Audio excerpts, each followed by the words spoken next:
ایک حاجی صاحب یہ ہے حج کر کے واپس ہوئے, خانہ کعبہ ہی سے قریب ہے, وفات ہو گئی, لوگوں نے غسل دیا, جنازے کی نماز پڑھی, قبر کھودی جا رہی ہے. قبر جب کھودی گئی اس کے اندر اژدہے نکلنا شروع ہو گئے, سانپ ظاہر ہونے لگے.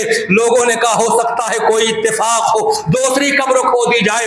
دوسری قبر کھودی گئی, اژدہا ہوتا ہے. اللہ تعالیٰ ہر طریقے سے عذاب دیتا ہے کہ نہیں دیتا؟ کبھی اللہ تعالیٰ بالکل بتا کے عذاب دے دیتا ہے کھلم کھلا ظاہری میں, اور کبھی اللہ تعالیٰ بالکل اندر قبر کے اندر بھی عذاب دیتا ہے. کبھی ظاہر کر دیتا ہے, کبھی چھپا لیتا ہے. اللہ نے ظاہری عذاب دینا چاہا, قبر میں کھودی جا رہی اژدہے ظاہر ہو گئے.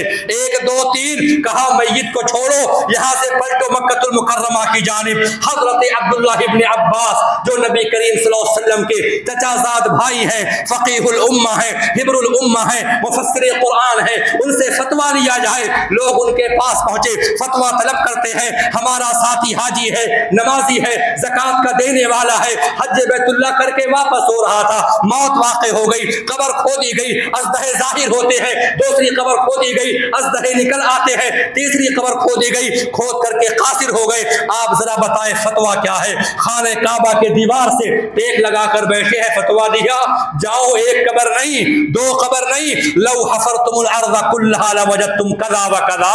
یہ حاجی ایسا حاجی ہے جو خیانت کرنے والا حاجی ہے, خائن حاجی ہے, لوگوں کے مال کو لوٹ کر حج کرنے آیا تھا. پوری روئے زمین کھود ڈالو, اللہ کی قسم تم کو یہ اژدہے ملتے ہوئے چلے جائیں گے. عافیت چاہتے ہو اسی اژدہے والے قبر میں اس کو دھکے دے کر کے مٹی ڈال کر کے چلے جاؤ. لوگ اس پر عمل کر کے اپنی بستی واپس گئے.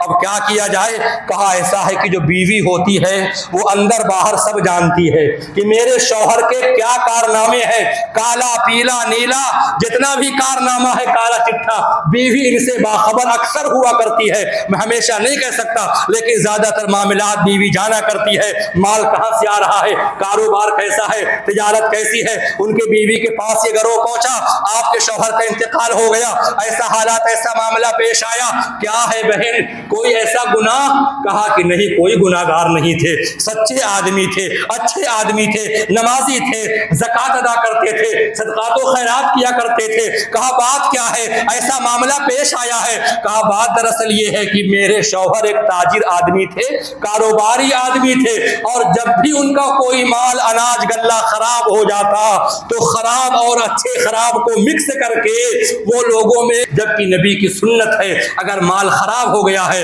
اس کا دام ڈاؤن کر دو, اچھے مال کو الگ لگایا جائے, ردی مال کو الگ کیا جائے, دونوں کی قیمتیں الگ طے کی جائیں. لیکن میرے شوہر ہمیشہ خلط ملط کر کے لوگوں سے بھاری قیمتیں وصول کیا کرتے تھے. ساتھیوں نے کہا پھر یہ وہی معاملہ ہے کہ رب کریم نے ظاہری عذاب دیا ہے, لیکن ایک تاجر اگر امانت دار ہے, سچا ہے, نبی یہ کائنات نے فرمایا التاجر الصدوق الامین مع النبیین, اگر امانت دار تاجر ہے وہ نبی کے ساتھ ہوگا, صدیقین, شہداء اور صالحین کے ساتھ ہوگا. میرے بھائیوں, حج بیت اللہ ہم اور آپ کریں, پاکیزہ کمائی سے کریں, حلال کمائی سے کریں.